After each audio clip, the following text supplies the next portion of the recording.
This is the Eye on Annapolis Daily News Brief, keeping you informed about the happenings in Annapolis and the area. Local news, local sports, local events, local opinion, and of course, local weather. The Eye on Annapolis Daily News Brief starts now. Good morning. It's Thursday, February 28th, 2019. This is John Frenaye, and this is your Eye on Annapolis Daily News Brief. Anne Arundel County Executive Stuart Pittman held his first budget town hall meeting last night at Southern High School in Harwood. About 100 residents did attend, and just over 30 offered remarks which were limited to 3 minutes. No promises were made by the county executive, as everything is on the table. And the group pretty much was looking for improvement in the South County libraries, improvement in parks, repairing the county infrastructure in South County, all without raising property taxes, which will be a little bit of a tough thing to do. It was evident that South County feels they're a little bit neglected. And again, as I said, they all want improvements, but they do not want any increase in taxes. It will be interesting to see how that gets addressed, and it'll be interesting to see what the other suggestions are out at the other 6 budget town halls. If you're interested in watching a political career implode, look no further than Harford County Delegate Mary Ann Lisanti. She's the Democrat who's been on an apology tour for using a racial slur last year when she described a legislative district in Prince George's County as a N-word district. Lisanti, who is a Democrat who represents Harford County, apologized in a statement and to the state's legislative Black Caucus in person. House Speaker Mike Bush removed her from the chairmanship of the House Economic Matter Committee's Unemployment Insurance Subcommittee, but that doesn't seem to be enough. Chairman of the Maryland Democratic Party, Maya Rockeymoore Cummings, issued a statement, and she said, while Harford County Delegate Mary Ann Lisanti has apologized for referring to Prince George's County as a, quote, N district, unquote, further insight provided by some of her African-American constituents about the kind of political positions and actions that she has taken that are consistent with the sentiment reflected in her poor choice of words underscores that an apology and promise to undergo diversity training are not enough. Prince George's County Executive Angela Alsobrook said that anyone who used that language Lisanti used should be fired. The chair of the Legislative Black Caucus, Delegate Darrell Barnes, said the words were unacceptable and should not be tolerated in the House.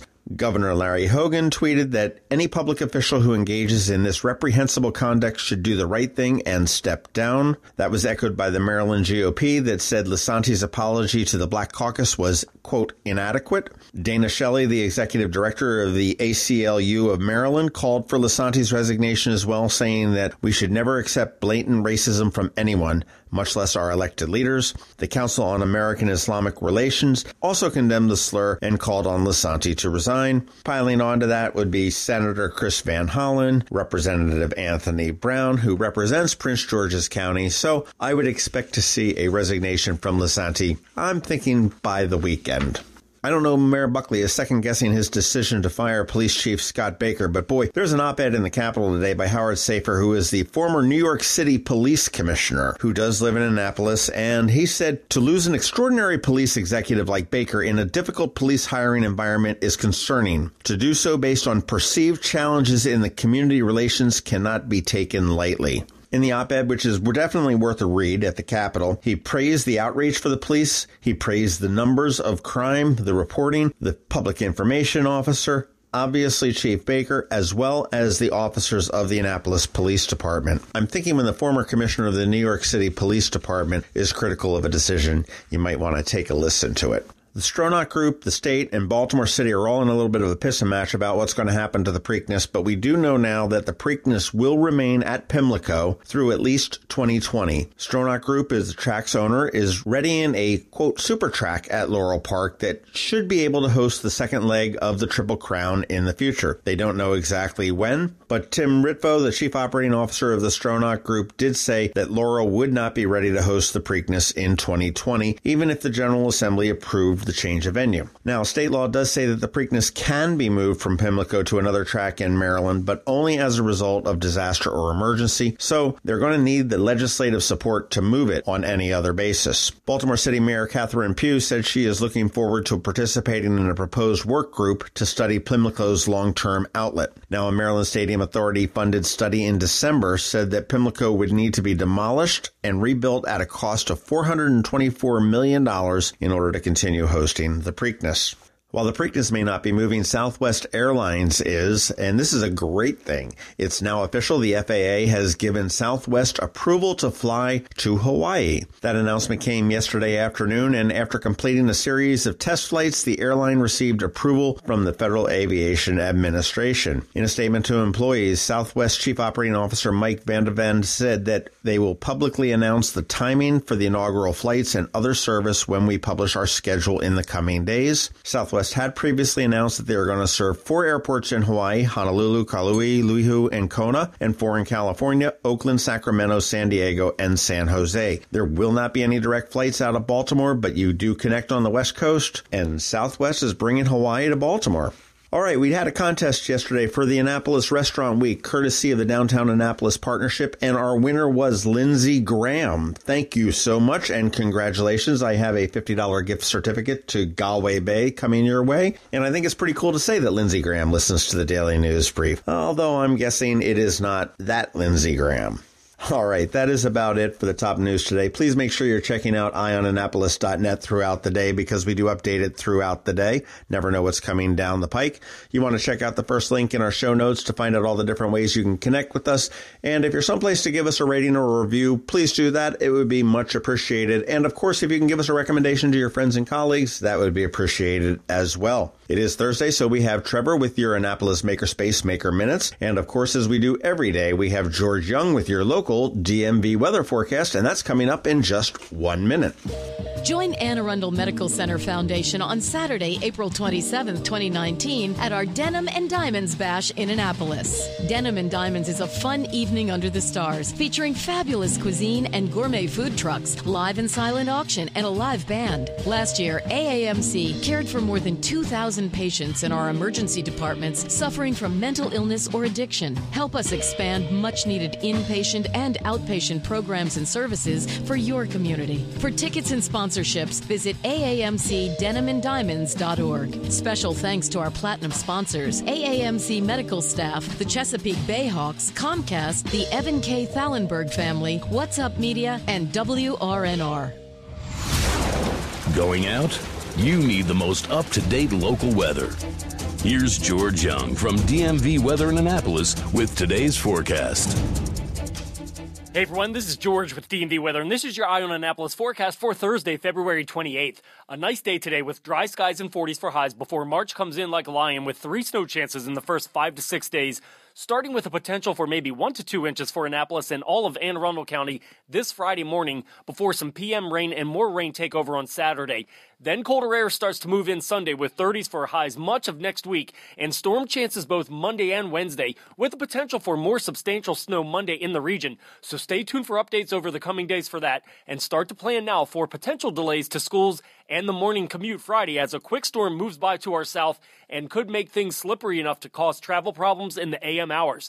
Okay, that's it for today. This is George Young of DMV Weather. Make it a great day out there, and be sure to get our free app on all of your devices by searching for DCMDVA Weather in the Apple or Google App Stores, and also follow us on Facebook and Twitter and on our website at dmvweather.com so you can always stay weather informed. Imagine your child saying, "Guess what I learned in school today?" At St. Andrews, it happens every day. We asked Emma and Lawson why. We grow winter greens in our garden to make smoothies. 2nd graders are the chicken checkers, and our 8th graders take care of our goats. Our classes are the perfect size, which means we get to know each other well, and our teachers know us. Visit St. Andrews Day School's open house Friday, March 8th from 9 to 11 a.m. or call 410-266-0952 for a tour.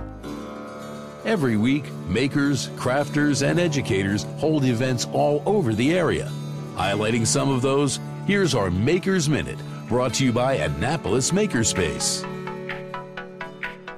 Hey, it's Trevor from Annapolis Makerspace with this week's Maker Minutes. Today at the Annapolis Maritime Museum is the last in their winter lecture series. This time it's Restoring Spa Creek, taking an urban creek from endangered to swimmable. Donna Jefferson will provide an introduction to the Spa Creek Conservancy and its efforts to restore Spa Creek. Today in Baltimore at Notre Dame of Maryland University's School of Education, their speaker series welcomes Danielle Feinberg, Director of Photography for Lighting at Pixar Animation Studios, as well as Emily Calandrelli, producer and Emmy-nominated host of Fox's Exploration Outer Space. They'll be presenting Oh, the Places You'll Go with STEM, Aeronautics to Technology and Beyond. Today and ending tomorrow in Columbia is the Diversity Film Festival at Howard Community College. The Diversity Film Festival features several films involving how differences can create wonder. Monday at Maryland Hall is the last film in the 11th annual Bridges to the World International Film Festival. The last entry is Wajad, Songs of Separation, a Canadian film about Syrian musicians. This week at Art Farm in Annapolis, tomorrow they're having a Mardi Gras mask workshop for ages 13 and up. You'll make a mold of your face using non-toxic plaster cloth. After it dries, you'll paint it, add features, beads, and whatever else is available. Feel free to bring your own adornments to add to the design. Sunday, they're having the Clown School at Art Farm, exploring the history of indigenous rituals, to silent film comedians to modern-day work. Work through improv exercises that focus on the connection with the audience. Perform exercises carefully constructed to build skills and techniques applicable to many differing performance venues, including stage and on camera. Wednesday, they're doing an Intro to Improv Spring 6-week class. Reflex Improv is back for a 6-week class in the fundamentals of long-form improv. Improv is a great way of relieving anxiety, helping with teamwork, and public speaking work, and just being in the moment in general. Also, registration is live for Art Farm summer camps for 2019. Various camps include street art, mini animation camp, nature-inspired art, painting and drawing, mixed media, 3D sculpture, circus in the classroom, and of course the Fearless Girls photography camps. At the Anne Arundel County Public Library System this week, Today in Deal is their coding club, programming with Scratch, a simple visual programming language that can be used to create games as well as interactive stories. Monday in Linthicum is the Art in Our Schools program. Young artists from local elementary schools and their families are invited to a celebration of their art, which has been on display this month in the libraries. Tuesday at the Severn Library is a Mad Scientist party. Try out some crazy science experiments and STEM activities inspired by discoveries from famous female scientists. In addition, don't miss the various STEM Challenge Thursdays, Maker Mondays, as well as Build and Play Days. Head over to aacpl.net/STEM for more events. This week at Unallocated Space in Severn, on Saturday they're having the Raspberry Jam Party. Celebrating Raspberry Pi's birthday, join Unallocated Space with show and tells, hands-on exercises anyone can pick up, including manipulating Minecraft with the Python programming language, making LEDs blink, and more. Anyone is welcome to participate. In addition to that, Unallocated has their regular ham radio night tonight, DEF CON group hacker hangout tomorrow, Monday night is their project night, Tuesday is 3D printing night, and Wednesday is their open house and lockpick night. This week at Annapolis Makerspace, on Tuesday is our monthly Fusion 360 3D design workshop. If you're interested in learning 3D design, let Russ show you how it's done in Autodesk Fusion 360. It's a tool that can do pretty much anything 3D design related, whether your designs are used for CNC, 3D printing, or even models for games. And as always, every week at Annapolis Makerspace, Monday night is our woodworking night, and Thursdays are our electronics night. Also be sure to follow us on Facebook, Twitter, Instagram, and Meetup to keep up on everything we're doing, as well as things from some of the other local STEAM groups. And you can catch me tonight and every Thursday night at Annapolis Makerspace on Renard Court for electronics night, and you can find links to all of these events at the Annapolis Makerspace website at makeannapolis.org. And whether you're making art, software, sawdust, or just a mess, chances are you're already a maker. This has been Trevor from Annapolis Makerspace with this week's Maker Minutes. You've been listening to the Eye on Annapolis Daily News Brief. Tell your friends and colleagues this is the podcast where you can keep up on the latest with what's going on in Annapolis. And also tell them about our website, eyeonannapolis.net, where you can find even more information. This podcast comes to you every Monday through Friday at 7 a.m., keeping you informed with the Eye on Annapolis Daily News Brief. And take a moment to listen to our other podcast, The Maryland Crabs, released every Thursday at noon.